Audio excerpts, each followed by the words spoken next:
So this is quite interesting, Hilal. You know, it is the exact opposite of the image of Captain Amrinder, and yet you are not convinced that it will have any worthwhile consequence. Go ahead. Last comments, Hilal. I think if you closely listen to what he is saying, in early days of my career, when I started interviewing politicians, someone actually gave me a very good advice that for first 15 minutes you just listen because the politician is going to tell you मैं और मेरा संघर्ष and things like that. So the victimhood is something which is deeply ingrained in our politics, and this victimhood is something which I call tokenism. So the language is quite same.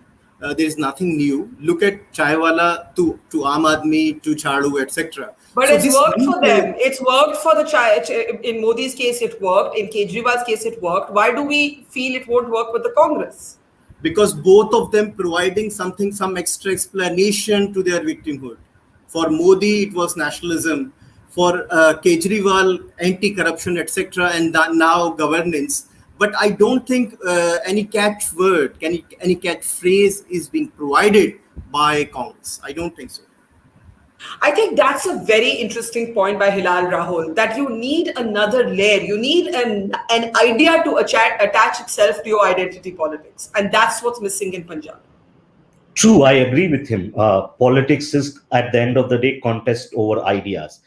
Two things which we keep making mistake as politicians and as analysts. What we do is basically look politics only as caste combination. Right, so all parties in Punjab will basically try to have this Sikh plus Dalit combination because these two communities make up 60% of the vote. So what Congress is trying to play, because Shiromani Akali Dal combined with BSP, so Sikh plus Dalit vote, Aam Aadmi Party promised that it will bring a Dalit deputy CM. So you had nothing else to offer, so you thought of this formula. Second is what you can call as tokenism or welfare or something. All parties basically try to distribute goodies. So this has basically become a game like poker. Voters are not enamored by this. In a poker game, you have to put these two things, caste and gifts, before the game begins.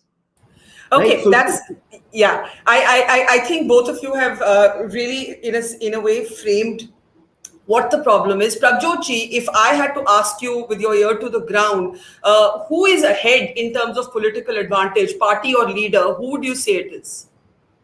You see, normally it should be party, but now of late, leaders have become more important now since, like, as we have been talking about it.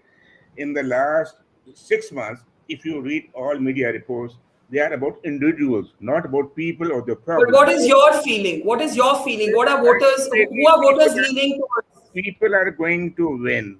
Ultimately, people are going to win, and they're going to tell the leaders. They are going to tell the leaders, "This is what we want." Not. But do you believe that there's any one political party that has the advantage? Right now, I won't say anything because the situation is so fluid. Because different permutations, combinations are coming up, new parties are coming up, new alliances are coming up. So the picture will become clearer after first the Congress issue is settled. And Do you believe Captain Amrinder will stay with the Congress? I have my doubts. Because the way he spoke after quitting, it looks like he wants to stay. That's a very. And Sujata, that would then defeat the purpose in a way of what has happened. Quickly, last thoughts, and then Taveen can close. Yes. As far as Captain Amrinder Singh is concerned, we must not forget that what he said before the last elections was that this was going to be his last election. And he wants to continue. So, you have to make way for the next line. So that is one thing. So with all due respect to Captain Amrinder Singh, and, he is a great politician, but I think we needed to have someone new. But one thing I must add is that the Congress party, what is required is this soft Hindutva that is being peddled by everybody, whether it is Aam Aadmi Party or Mamata Banerjee in West Bengal. If you look at it, everybody is doing it. Now is the time to stop getting defensive, and it is the time to become, to come into the attack mode and snatch away the narrative from the BJP and get secularism back into the fray. Yeah, Yeah, sorry. I feel that the Congress party really does need to do it, and there are some voices that I'm hearing amongst them that that are trying to do it. Okay. Only then will politics change in this country. Okay, I think the point is that Punjab, as you know, it's an ironic state to make that point because Hindutva doesn't have much traction at all, but there are issues related to Sikh identity, to religion, that are very much simmering under the surface, and there is a mass farmers' protest, and the cocktail of both of these can actually. Come up with all sorts of consequences. So there is discontent. I'm not saying the discontent of the farmers is related to religion. I'm just saying the discontent is there and it can be manipulated. Tavleen, last thoughts. Got to close that.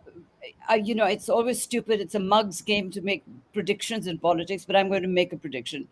Amarinder Singh is going to leave the Congress party, start his own outfit, which he nearly did last time when he was not named as chief minister. And it wouldn't surprise me at all if he teams up with the BJP and you have a completely new equation in Punjab. So I agree with Prabjot. It's so fluid that we don't know what's going to happen. But one thing I'm almost ready to bet on is that he's not going to stay in the Congress party.